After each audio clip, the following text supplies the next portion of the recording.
Esse barulho incomoda você? Sabe onde é esse barulho? Aqui, ó. Olha lá, você lubrifica esse defletor aqui, ó.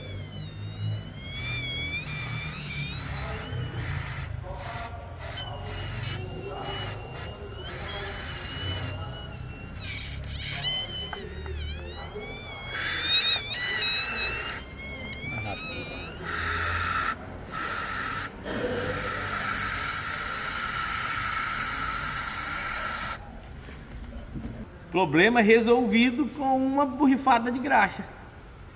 Já pegamos o orçamento aqui de diferencial dianteiro condenado, semi-eixo, homocinética e rolamento de cubo. E era só passar graxa aqui no retentor. Aí, ó. Dicas da Águia Automecânica 4x4.